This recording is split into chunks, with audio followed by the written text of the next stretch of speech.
Hello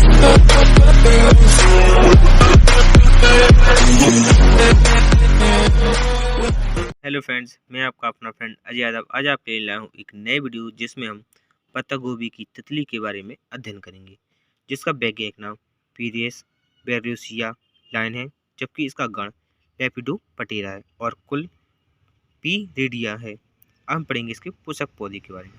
तो बंद गोभी, फूल गोभी, शलजम, मूली, सरसों, गांठ गोभी तथा क्रूसीफेरी कुल के अन्य पौधे इसके अंतर्गत आने का कार्य करते हैं। अब हम पढ़ेंगे इसका वितरण।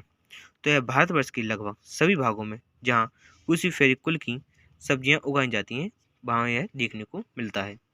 हम पढ़ेंगे इसका क्षति प्रकृति। तो कीट की सुड़ी अर्थात लार्वा अवस्था हानिकारक होती है। प्रारंभिक अवस्था में सुड़ी पत्तियों की सतह को खाकर हरित पदार्थ खाती है। हम पढ़ेंगे इसका जीवन इतिहास। तो इसके जीवन चक्र में 4 अवस्थाएं देखने को मिलती हैं। पहला है अंडा, दूसरा है लार्वा, तीसरा है प्यूपा और चौथी अर्थात पूर्ण पाई जाती है। हम पढ़ेंगे इसका पहली अवस्था अंडा। तो कोषों से निकलने के बाद नर मादा तितलियां संगमन करती हैं। संगमन क्रिया अधिकतर दोपहर से 12 से 2 बजे के मध्य होती है। संगमन क्रिया 2 से 4 घंटे चलती रहती है तथा यह एक बार ही होती है। अंडे लगभग 50 से 90 के झुंड में दिए जाते हैं। मादा अपने जीवन काल में लगभग 164 अंडे देने का कार्य करती है। प्रत्येक अंडा 1 मिलीमीटर लंबा तथा 0.5 मिलीमीटर चौड़ा होता है। अंडे मार्च मई तक 3 से 7 दिनों में तथा नवंबर से फरवरी तक 11 से 17 दिनों में फूटते रहते हैं। हम पढ़ेंगे इसका लार्वा। तो अंडा से निकलने के बाद लार्वा छोटा हरे रंग का, सिर काला होता है। पूर्ण विकसित लार्वा लगभग 40 से 50 मिलीमीटर लंबा होता है। ये मार्च अप्रैल के महीने के 4 बार त्वचा निर्वाचन करके लगभग 15 से 20 दिनों में पूर्ण विकसित होने का कार्य करते हैं। हम पढ़ेंगे इसका प्यूपा के बारे में। तो पूर्ण विकसित लार्वा या तो पत्तियों में या पौधों में या अन्य उपयुक्त स्थान पर कोष में बदलाव करता रहता है या बदलता रहता है। कोषावस्था अप्रैल या मार्च अप्रैल में 8 से 15 दिनों तक, नवंबर से फरवरी में 20 से 28 दिनों की होती है। हम पढ़ेंगे इसकी पूर्ण। तो तितली पीले सफेद रंग की तथा पृष्ठीय भाग में धुएं की तरह दिखाई देती है। तितलियां प्राय कोषों से सुबह 8 बजे से लेकर दोपहर तक निकलने का कार्य करती हैं। हम पढ़ेंगे इसकी मादा।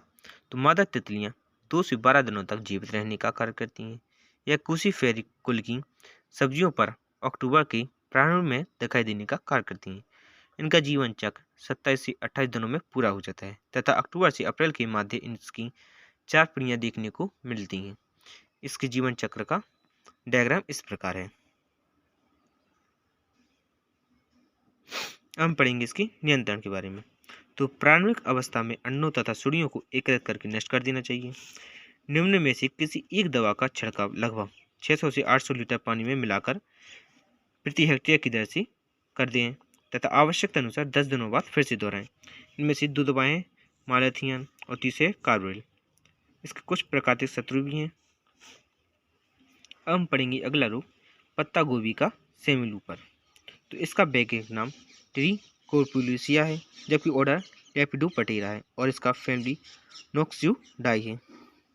हम पढ़ेंगे इसके पोषक पौधे के बारे में। तो पत्ता गोभी, फूल गोभी, कुसुम, टमाटर इसके मुख्य पौधे हैं। हम पढ़ेंगे इसका वितरण। तो भारत में यह कीट सभी जगह पाया जाता है। अमेरिका में यह पत्ता गोभी का महत्वपूर्ण पीड़ा कीट है। हम पढ़ेंगे इसका क्षति एवं महत्व। तो इसकी लार्वा अवस्था क्षतिग्रस्त होती है तथा इसका लार्वा कुबड़ निकल कर चलता है, जिससे इसे अर्धकुंडलक नाम से भी जाना जाता है। इसके प्रकोप से उपज में लगभग 30 से 60% तक की कमी पाई जाती है। इसका प्रकोप लगभग सितंबर से अप्रैल तक देखने को मिलता है। हम पढ़ेंगे इसके जीवन इतिहास के बारे में। तो इसके जीवन चक्र में लगभग 4 अवस्थाएं देखने को मिलती हैं, जिनमें अंडा, लार्वा, प्यूपा तथा पूर्ण पाई जाती हैं। तो सर्वप्रथम इसके बारे में पढ़ेंगे अंडा। तो मादा सलभ हरे सफेद रंग के गोलाकार नक्शीदार अंडे एक एक करके पत्ती की निचली सतह पर देने का कार्य करती है।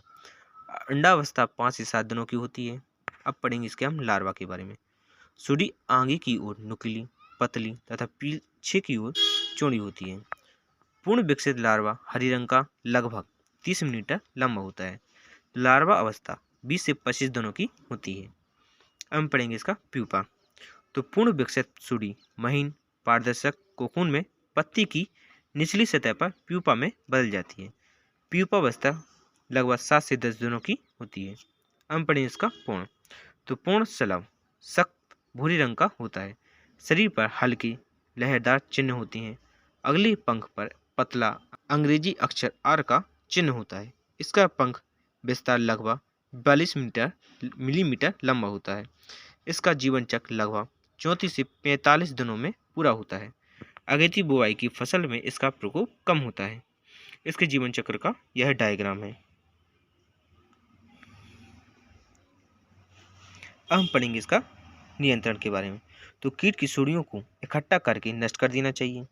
प्रकाश सरपंच लगाकर पूर्ण कीटों को आकर्षित करके नष्ट कर देना चाहिए। किसी एक दवा का छिड़काव करें, इन दोनों में से क्विनोफ्लास और अल्पथियन। तो आज के लिए इतना ही। हम मिलेंगे अपनी अगली वीडियो में। तो वीडियो को लाइक कीजिए, दोस्तों को शेयर कीजिए और चैनल को सब्सक्राइब कीजिए ताकि हमारी वीडियो सबसे पहले आप तक पहुंच सके। Thank you for watching my video.